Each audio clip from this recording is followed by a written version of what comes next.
La croissance mondiale reste dynamique, elle est sur des rythmes proches de 4% depuis la mi-2017. En même temps, cette stabilité apparente cache des évolutions contrastées. On a par exemple la Chine qui a eu un très bon début d'année et qui est en train de décélérer. Et à l'inverse, on a la zone euro qui a beaucoup déçu sur le début d'année et qui semble réaccélérer vers des rythmes proches de 2%. Alors aux États-Unis, on a une croissance qui reste forte, qui accélère même. On n'est pas loin de 4% aujourd'hui. Ça devrait continuer puisqu'on a toujours l'effet bénéfique des mesures de relance budgétaire qui ont été mises en place par Donald Trump. Cette croissance forte permet au taux de chômage de baisser. On est passé sous les 4%, c'est-à-dire qu'on a retrouvé les points bas de 2000. Et la bonne nouvelle, c'est que cette baisse du chômage ne provoque pas pour l'instant d'accélération notoire ni de l'inflation ni des salaires.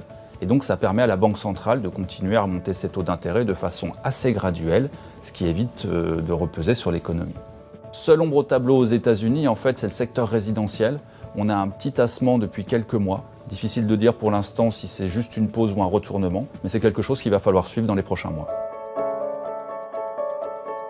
Pour nous, ce qui explique le comportement assez décevant des marchés sur les derniers mois, c'est l'apparition d'une multitude de risques, en particulier de risques politiques dans de nombreuses zones.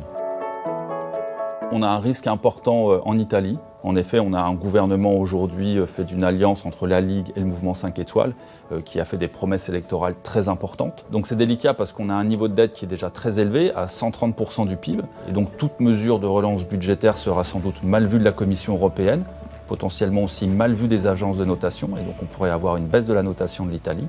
Et donc c'est un risque qui est important. Il va falloir suivre très précisément dans les prochaines semaines les premières indications sur ce que pourrait être le déficit budgétaire 2019 de l'Italie.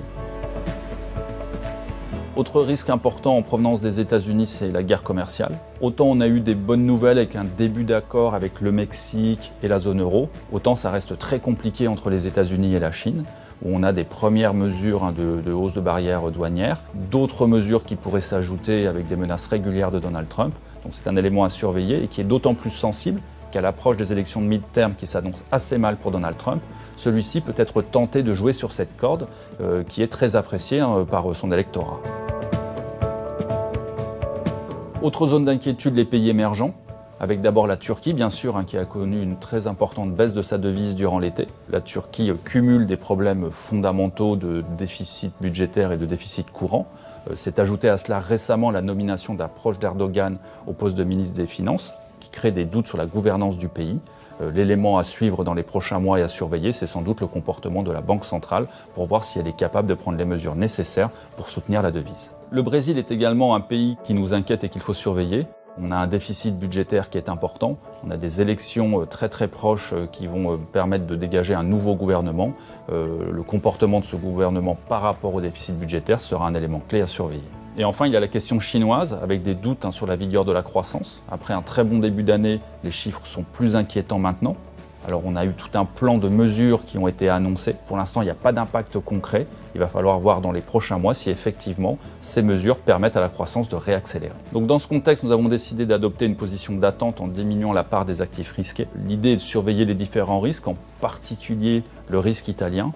Si on a des bonnes nouvelles dans les prochaines semaines avec un budget un peu meilleur que prévu, il est probable que nous réaugmentions l'exposition aux actifs risqués. Il ne faut pas oublier qu'on a quand même une tendance de fond qui leur est favorable, avec un accroissement régulier des résultats. Et puis à l'inverse, une tendance de fond beaucoup moins favorable aux actifs non risqués, avec une hausse régulière de ces taux par la Banque centrale américaine. Et donc pour conclure, nous pensons que dans ce contexte plus incertain, avec aussi l'approche de la fin du cycle de croissance économique, il est important de rester réactif, mobile et de ne pas se figer dans des scénarios trop prédéterminés.